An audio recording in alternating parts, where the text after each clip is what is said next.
ni umushuti wanjye bisanzwe ariko turavukana bisanzwe sister uno mboga turi kubona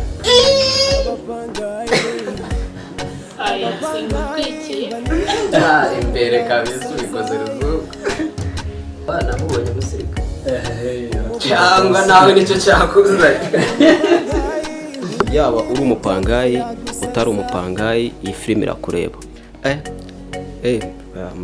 muri filime haritonda n'ubuzima busanzwe mani n'imotozi ubuzima busanzwe ntabwo yita sino mureba uzaba witonda ukabagaza ibyawe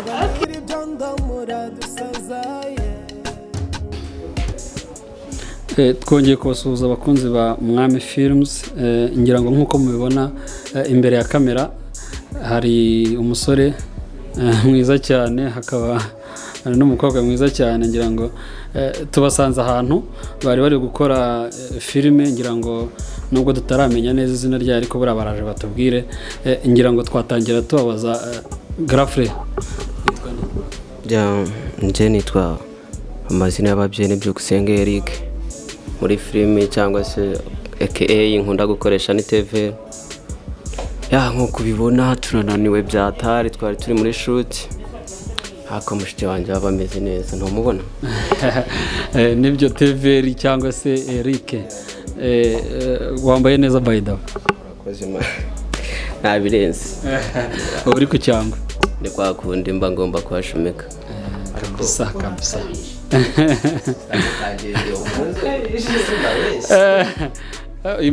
Ni abari ni sister wanjye muri movie.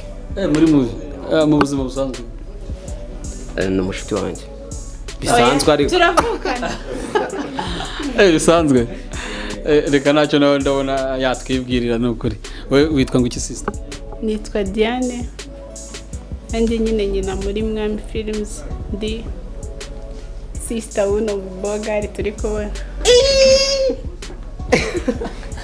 Aya singutwikiye imbere kabisa ubikoze ruzuba. Nibyo gusa nawe uri umukobwa mwiza, wambaye neza kabisa. Murakoze. Meze neza ku dread, ibintu byose ku drip ya danje. Narikabye ariko ni bisanzwe. Uba namubonye musirika cyangwa nawe nicyo cyakuzanye. Twese yaturoro. Ni byiza kabisa. Nyine nibyo mutubwiye ko muri gukora filime, wenda yaragaruyemo ikintu n'ubundi kuri Mwami Films. Ese iyo filime yaba yitwa ngo iki? Wenda nk'abantu b'abakunzi banyu se bategerezamo iki kintu mwaba mubahishiye ku buryo wenda bategereza bavuga ati iyi filime byanze bikunze ntabwo izaducika? Haba harimo iki cy'ingenzi?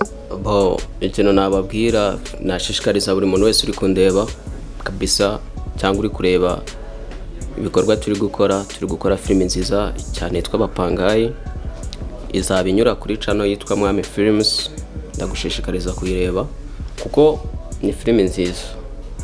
Ntekereza yuko nibura 80% w'umunyarwanda wese yigeze kubaho umupangayi, nubwo waba waramuponyetse nyine ukaba ufite gero yawe, ako nawe waranyuze mu bapangayi, sibyo?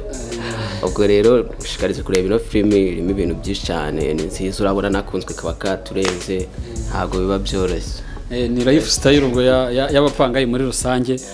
Nicyo filime yenda ishobora kubifokasinzeho, ishobora kubirimo wenda inyigisho runaka nziza zishobora gutuma wenda sometime nk'ababosi, abantu bafite amazu yabo, abantu bakodesha se. Donc ubwo ni challenge yuko abantu bashobora kuba bakwitwara hagati wenda y'abapangayi n'ababosi. Kuvuga yaba uri umupangayi utari umupangayi, iyi filime irakureba kuko urumva nuko twe turi gukira bamwe n'abapangayi abandi n'ababosi.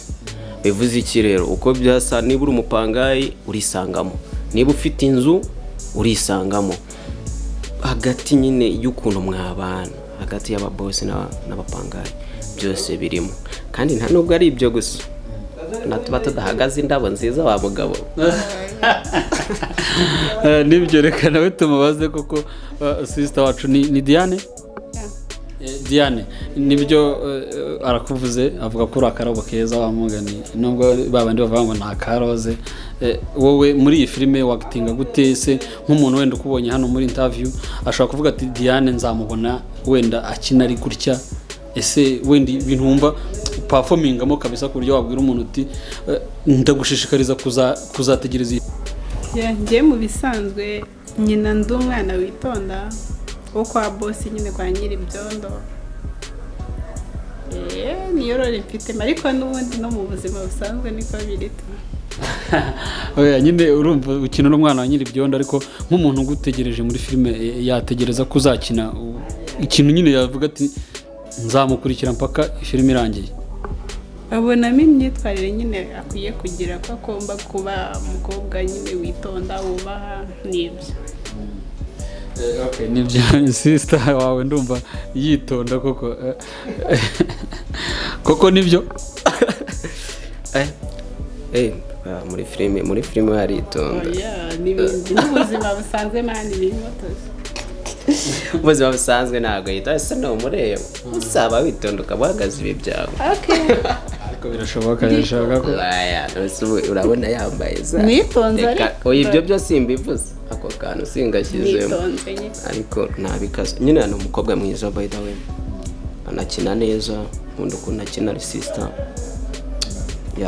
ni umwana mwiza muri make murakoze cyane Eric reka nse no gushimira wenda mbaze n'abandi ndabona hari abandi bakinnyi benshi kuri set wenda ndabona hari ibintu mwari muri koroganiza ntacyo reka mbashimire murakoze cyane Eric murakoze cyane kabisa natwe tugiye gusubiraho urumva twari dufashe agapoze ho gatoya kadusubire kuri scene murakoze namwe kabisa Diane nawe ngaho bwira abakunzi bawe wenda ikintu wavuga ati kabisa wenda ndabakunda iki niki cyo nababwira ndabakunda kandi nishimiye ko mugiye kunkurikira mudutera inkunga ku buryo ubwo ari bwo bwose bushoboka murakoze murakoze cyane